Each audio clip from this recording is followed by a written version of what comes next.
नमस्कार प्रिय विद्यार्थियों, मैं डॉक्टर सत्यवीर सिंह। आज हम रसखान पद व्याख्या श्रृंखला के भाग 3 पद की व्याख्या करेंगे, जिसका मूल पद इस प्रकार से है। मोर पखा सिर ऊपर राख्यो, गुंज की माल गरे पहिरोगे। ओढ़ी पीताम्बर ले लकुटी, बन गोधन ग्वारिन संग फिरोगी। भाव तो वही मेरो रस खानी, सो तेरे कहे सब स्वांग करोगी। या मुरली मुरलीधर की अधरान धरी अधरान धरोगे।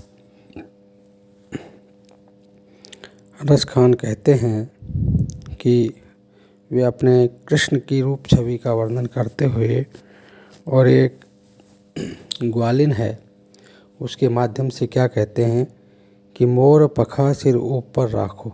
चाहे आप कृष्ण का वेश धारण कर लीजिए, गुंज की माल और गुंजा की माल जो कृष्ण जी अपने गले में पहनते थे वो भी चाहे पहन लो। ओढ़ पीताम्बर ले लकुटी, चाहे पीला वस्त्र भी ओढ़ लीजिए, धारण कर लीजिए, हाथ में लकड़ी भी ले लीजिए।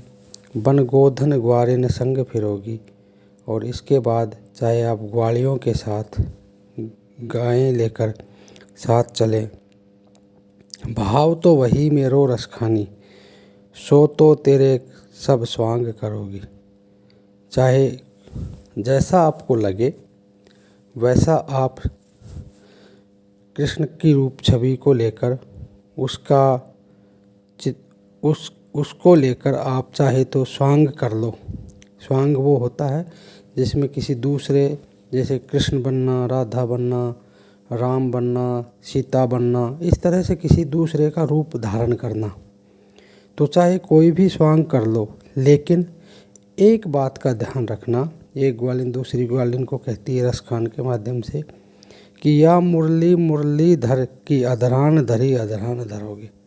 चाहे आप पीले वस्त्र पहन लीजिए, मोर पंख अपने ऊपर धारण कर लीजिए, गुंजा की माला पहन लीजिए, चाहे लकड़ी हाथ में ले लीजिए, परंतु ये जो मुरली है ये मुरली आप नहीं रखेंगे। क्योंकि यहाँ पर क्या उल्हाना उपालंब देती हैं गोपिकाएँ कि जब कृष्ण मुरली को धारण करते हैं, मुरली बजाते हैं, तो वे उस अलौकिक आनंद में डूब जाते हैं और अपने आसपास के परिवेश को भूल जाते हैं, अपने सखी संगियों को, मित्रों को भूल जाते हैं। तो ये जो मुरली है, ये जो मुरलीधर, मतलब एक मुरली का मतलब मुरली, दूसरा मुरलीधर मतलब कृष्ण के लिए कहा है, इसको आप अधरों पर, अपने होठों पर धारण नहीं करेंगे, ये आप प्रतिज्ञा कीजिए। तो इस तरह से ये इसकी व्याख्या हो सकती है। और फिर इसकी विशेष जब आप करेंगे तो विशेष के अंतर्गत आप भाषा वही ब्रज है, माधुर्य गुण है, भक्ति रस है, शांत रस भी है, और इसमें मुरली और मुरलीधर दो यहाँ पर आए हैं। तो यहाँ पर यमक है, 2 बार कोई शब्द है, दोनों का अर्थ अलग हो। अधरा धरी अधरा, यहाँ पर भी यमक है, और अनुप्रास है। इस तरह से पद मैत्री है, वर्ण मैत्री है, लालित्य है, ये तमाम इसमें हम विशेष के रूप में रख सकते हैं। धन्यवाद।